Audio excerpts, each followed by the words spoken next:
The quest for yield becomes pronounced in a low-rate environment. A strategy that emphasizes dividend growth is well-positioned in the current investment landscape. Joining me to discuss dividend growth in a low-yield market is Peter Vanderlee, Managing Director and Portfolio Manager at ClearBridge Investments.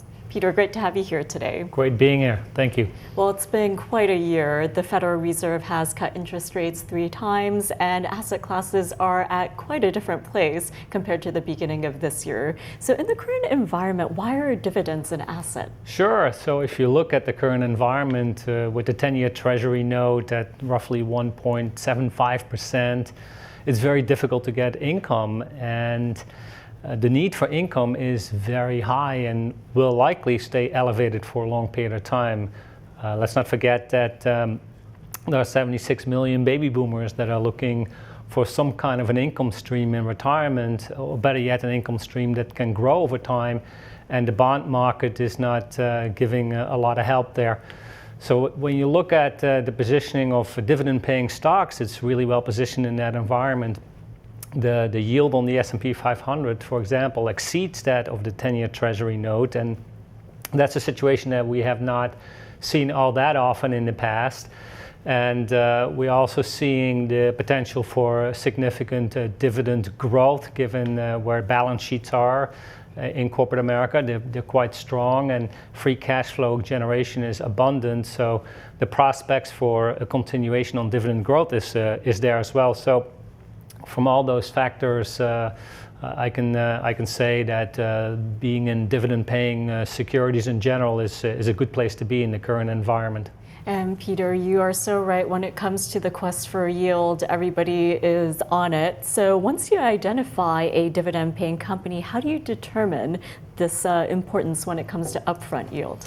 Sure. So current yield is definitely a factor, but probably not the most important factor. What we look for are companies that are typically leaders in their respective sector and industry, companies that have a proven track record of creating shareholder value over time, and companies from a financial standpoint that are of very high quality as well, such as having very strong balance sheets and companies that can generate a lot of free cash flow, and companies that have the ability to grow their revenues, their earnings, their free cash flow, and dividend growth will follow. And that's an important factor for us. It's not just the upfront yield, it's also how much growth can you see in these dividends. And from that perspective, the strategy since inception has shown quite a strong growth rate, about 9% per year, which obviously for about 16 years in a row now is quite strong. And we believe very adamantly that the dividend growth aspect is an important factor in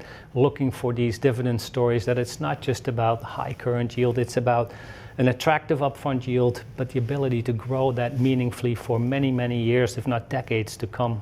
And Peter, in this current environment, it goes without saying that diversification is important, and so is your approach. So can you give us a little bit more insight into your approach, as well as what you do when it comes to diversification? We take diversification very seriously because it's a way to mitigate risk. No matter how much we like a stock or a sector, we're not going to bet the ranch on any individual name or even a sector. We want to spread our bets across all the sectors that are available. And fortunately, in the United States in particular, there is a plethora of dividend ideas that you can hunt for across all the sectors. So it's important from a risk mitigation standpoint, but it's also very possible and doable to construct a well-diversified dividend portfolio, and that's what we have done and will continue to do so. And Peter, now that we've covered diversification, how do you look beyond traditional income sectors? We definitely see attractive dividend stories in the traditional sectors, such as utilities, but we've also found some very interesting and attractive dividend stories in the non-traditional income sectors, such as information technology. And if I look, for example, at a name like Microsoft, that comes to mind. Microsoft is a leader in software. They have a lock on the enterprise in terms of the operating system, as well as the Office suite.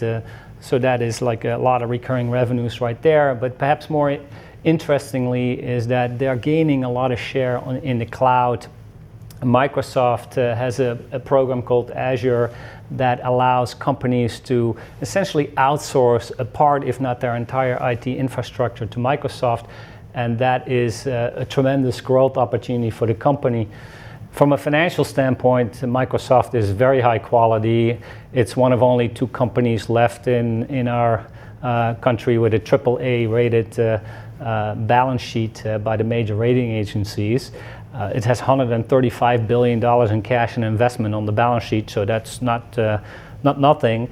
And Microsoft generates a lot of free cash flow to the tune of about $3 billion of free cash flow every month, which is obviously very, very, very strong.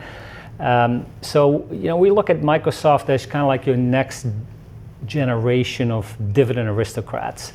They don't have quite 25 years of dividend increases. They're at 15.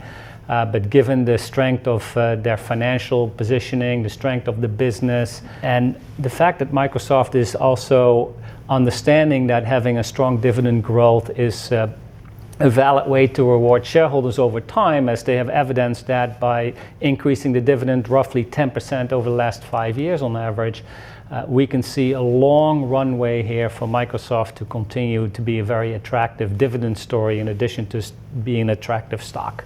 Well, Peter, I think it's very helpful to get an example of a stock that is representative of your approach. Now, we all know that we're late in the current economic cycle and what a cycle it has been. So as we wrap it up, can you tell me about the role of the portfolio through the cycle and what value it should provide during a downturn?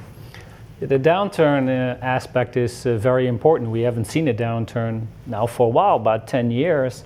But typically the strategy shines during a downturn and has quite strong relative performance, and that's a testament to the quality aspect of the portfolio, looking for these strong companies that can withstand a downturn and perhaps make some smart decisions like an acquisition on the cheap, for example.